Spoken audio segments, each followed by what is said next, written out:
We are approaching another area in which there's tremendous amount of activity and concern all over the world, and that is cybersecurity.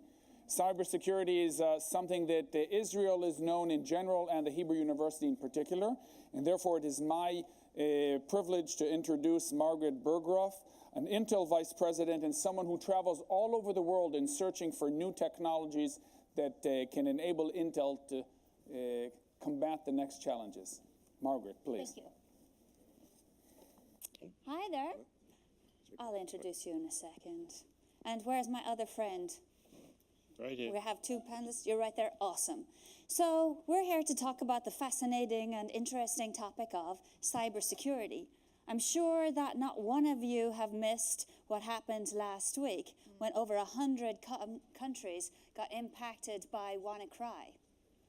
Can you imagine, you're going to hospital that day for a surgery or for your cancer treatment, or a loved one is going, and you're told once you get to the door, sorry, your doctor can't access your files. Cybersecurity is a huge risk to each and every single one of us, and during the panel today, we're going to explore some more of that. I have been a technologist all of my life. And I'm fascinated about the evolution of technology. And I'm fascinated when I think about 2020 and the possibility of the conservative estimate of 20 billion connected devices. 20 billion connected devices producing 40 zettabytes of data. That's 40 trillion gigabytes of data. Each one of those devices can potentially be a gateway into backdoor to that data. That's how big the threat that we're going to talk about today.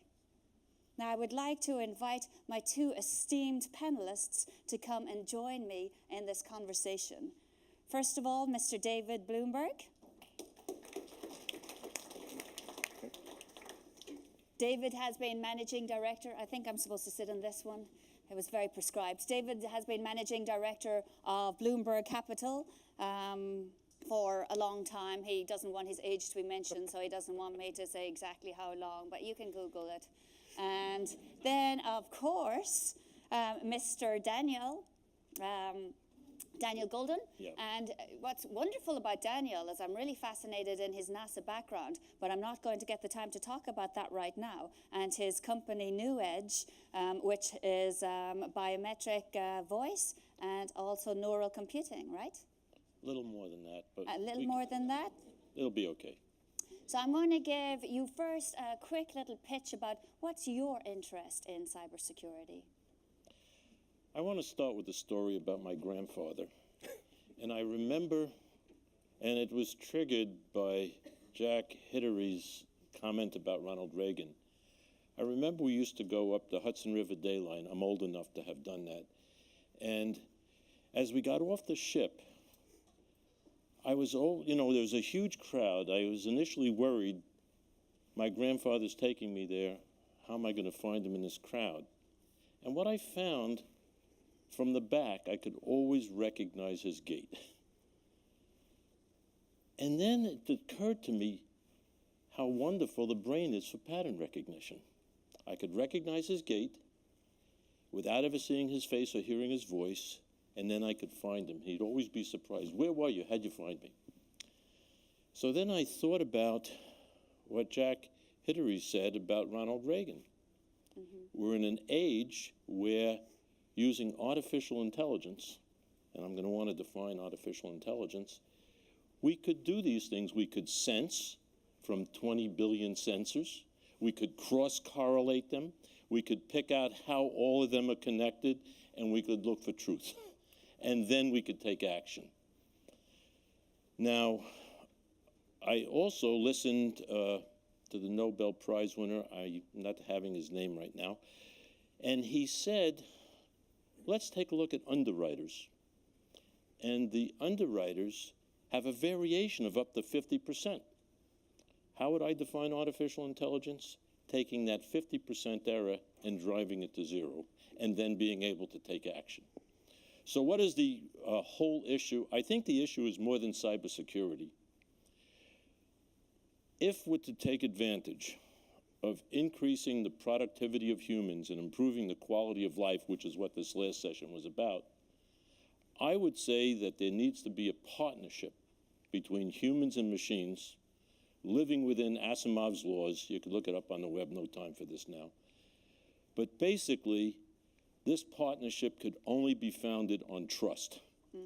Now, if humans are not going to trust machines, the whole thing falls apart. And cybersecurity is one small element of what that trust could be. So I'll stop here. I have a lot more to say. So the trust element, that brings me right to you, Dev. So recently when I was cyber stalking you using Google, I found a blog that you had written, Next Generation Cybersecurity, Out of Sight, Peace of Mind. Is that possible? It's probably going to be the best way forward that we can hope for, because the issue that you're bringing up, Margaret, is the issue of compliance. Now, most CISOs, the Chief Information Cybersecurity Officers of each large company or the government or any agencies, struggle every day, not only with protecting from the bad guys from doing evil intention things, but from those of us average people from making mistakes. We don't change our password, we don't remember to do this, we don't do the login policies. So that compliance issue is ridiculously difficult for 100%, and only 100% guarantees you protection. Therefore, we found another interesting thing in a cybersecurity survey we commissioned at Bloomberg Capital recently, and it showed a very troubling combination. It showed that the American people are both arrogant about our own knowledge of cybersecurity, and we're ignorant when it comes to the actual practical protections and remediations for it. So, for example, Americans think they know far more, maybe not surprisingly, about cybersecurity than Hillary Clinton or Donald Trump, but they also think they know more than the head of the CIA and the head of the FBI. So, and yet they don't know, 60% of them don't know when they would recognize a cyber attack if it hit them themselves, and they wouldn't know what to do if it did except change their password. So what we say by building it in is a good thing for this conference. It's a good thing for entrepreneurs. It's a good thing for researchers. The idea is to not worry about compliance, make security disappear. In other words, build it in as software that has artificial intelligence or uses behavioral techniques for learning to understand these aberrant patterns, these anomalies, and to prevent them on the spot. Whether it's an intentional attacker from the outside, whether it's a rogue employee like Edward Snowden, or whether it's simply those of us lay people making mistakes. But building it in. We've got the manufacturers have a role in this, the service providers have a role, the app developers have a role, the carriers have a role. There's all of these potential vulnerabilities. So Dan, when you think of the advent of 5G, Internet of Things, big data. I make it simple. Please. Yeah. If you just take a look at the human being and calculate what portion of our body mass is dedicated to defense and recovery, it's 25%. You take the immune system, the skin, I can go through. Even in the brain to get stability, the stability system is 20% of the total brain. Now, I ask myself, forget about all the people involved. At the very core, the best way to address this is not to have standardization, not to have master control, and think about biological and neurobiological metaphors. There's a company called Darktrace, very interesting company. They modeled their system against the human immune system with the white blood cells. The white blood cells sense, and then when they find a foreign object, they kill it. Mm-hmm. So we need to think in simpler terms. And then if you think of sociology, if you ever went to a carnival or a state fair, there's someone who's always guessing somebody's weight. That's an expert. But if you ask 50 people watching to get a statistical average, all of a sudden you've got a much more accurate answer by doing that. What do you think blockchain is? It's a vote by 100 different servers that are getting patterns of life on you. So my sense is legacy systems are dead. There's another problem with legacy systems. They have almost 24 modalities. So when you look at the interstices of those modalities, that's where they go attack. So I'm very optimistic because society needs artificial intelligence, and unless we look at it holistically and address these very specific issues, we're just going to have a patch. And finally, I say we're leaving cybersecurity to the high priests at the big corporations and the government. Standardization. You need to go to endpoint distributed systems where you take it out of the game. And I think that your point is very well said. Right. I mean, I also enjoy your point about the convergence of the sciences and going back to biological science for some of the solutions for this. Could I add one more point? Of course. Cybersecurity is more than getting into your computer. What has happened is we're living in a world where we could suddenly take unstructured data like video and audio and the gait of people. There's tens of millions of cameras. So all of a sudden, how is my security? I'm coming back to, do I trust the machines when the machines are watching my gait and know every move I make, and then it goes to the big companies that know everything about me? So there's a sociology that has to come in here if everyone's to gonna be successful, and there'll be a lot of good investment to make money. I want an investment in my company. But the point is, the problem is being looked at through soda straws, and we need to step back and look at it holistically. And the good news is there are companies that are doing that.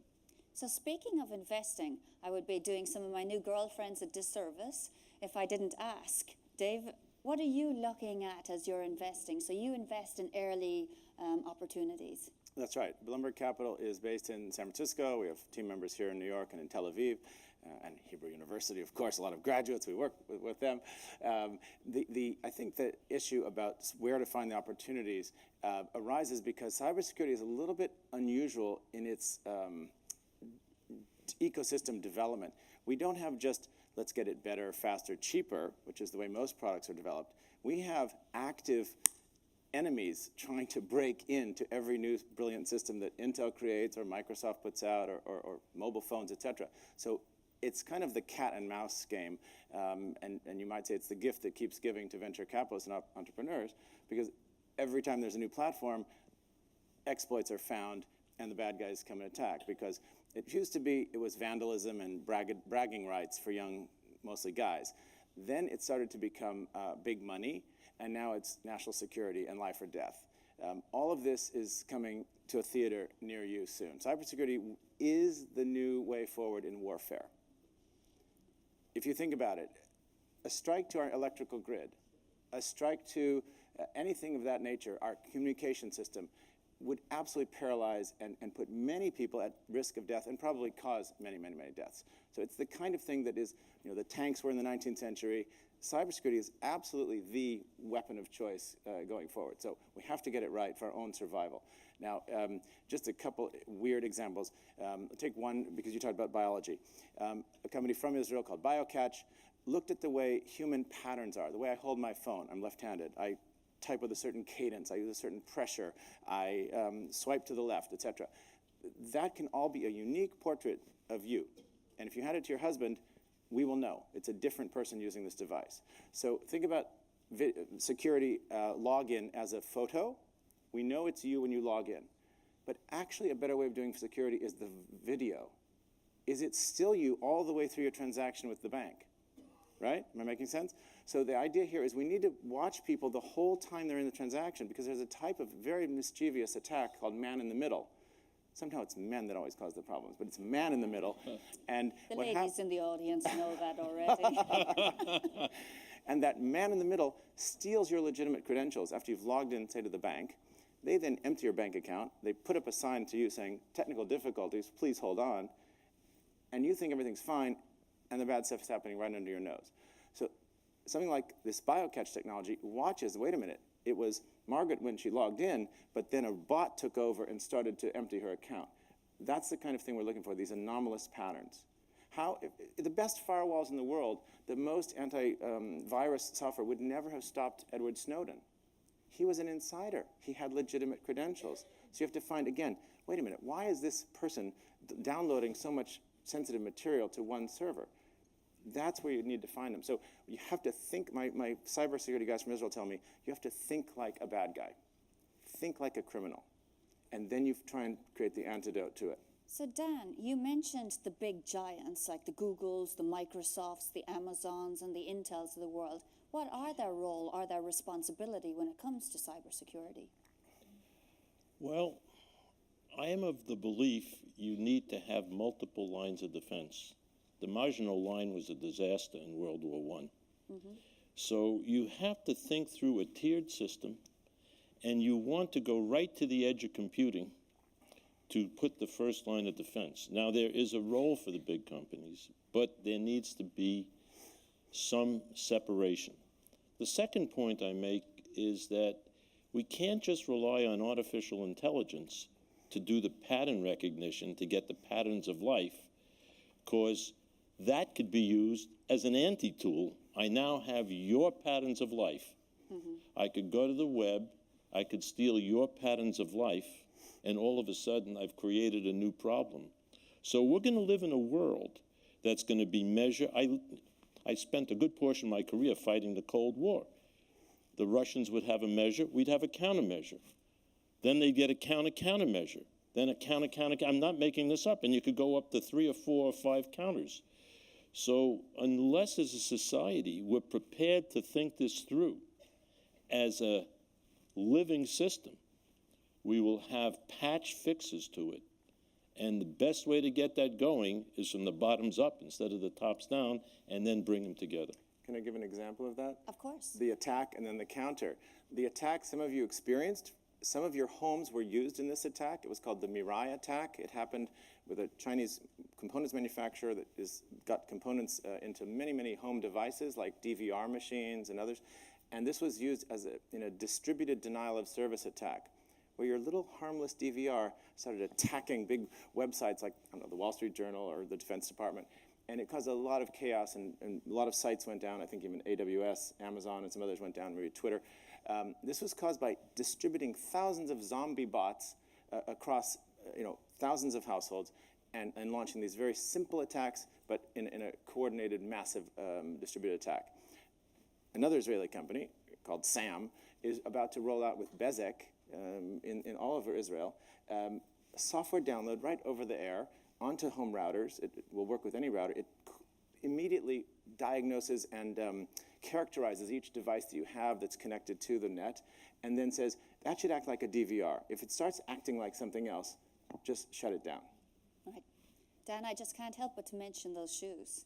He's got the best shoes of the day. Hey, what's the matter with me? I've worn the same shoes for 25 years, at least the same style. Very cool. Well, I had to mention that. Now, back to you, David. Sorry, I just do get distracted by shoes. So tell me about the dark web. It's a good thing. All right, Imelda, we'll start talking now. Yeah. The dark web. How many of you have heard of the dark web? It's dark in here, so I can't really see. But the dark web is a really bad place. It's the place where all the stuff you're not supposed to talk about happens. Sex, murder, politics, bad stuff. But the darkest part of it, conspiracies to kidnap, to maim, to steal, your credit cards that have been stolen are out there being auctioned right now. Literally, this is happening right now. And the Israelis and other governments have teams of very smart people, you've heard of them, these elite units, that go out and they individually, manually impersonate bad guys, and they learn what's going on. Guys that we backed recently called IntSights, terrible name, but great technology, IntSights, came up with the idea, let's automate that process of acting like a bad guy. A little bit to your point of life patterns. So we can mimic, and using artificial intelligence, we can create tools that get into the dark web, they go into these auctions, they find out what's going on. Recently, they pulled down a list from ISIS of US Air Force-based targets. Okay? Literally. It was published in Israel. The FBI called us, and we sent it to the FBI. FBI called and said, thank you for sending it to us. Please don't publish it in the US. It was real actionable material, okay? Targeting our Air Force bases abroad, and with very sophisticated knowledge of these Air Force bases. So it's not just like, oh, let's hit them. It's like, hit them at this gate at this time, and so on.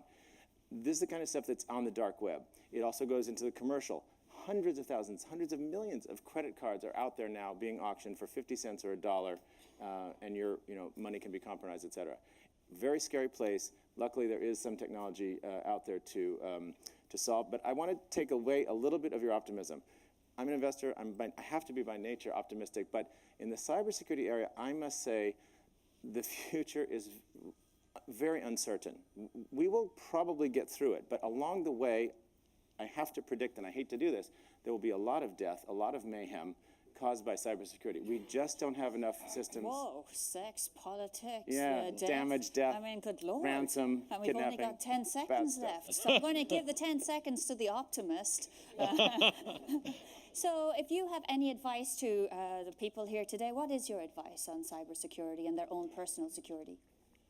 First, I'd get smart on what artificial intelligence is and isn't. The web is rich with this information. Second, I agree with you, and there will be problems, but I believe that there are solutions, and over time we'll get there. The point being, if we don't deal with it, the economy is going to come to a screeching halt. Yeah. It's like being in a room and there are 3 doors and there's a bomb behind each of 2 doors and you have to guess which the 3rd door is. We got to deal with it, and I think investments in cybersecurity are really good. I love what your company's doing. And if I could just add the last bit to tie this together for this audience, one of the great miracle places of the world for solving this really serious problem is Israel. The units that are trained out of high school and then they go on to build great companies are legend, and they're legend of real legends. I go all over the world. I talk to Koreans, Japanese, Russians, Chinese, everybody respects the Israeli prowess in cybersecurity. It is just not questioned. They might not like your politics. They might not disagree. We might agree with you on religion, anything. They really respect and they will buy Israeli technology. Well, David and Dan, thank you very, very much for your contributions to the space.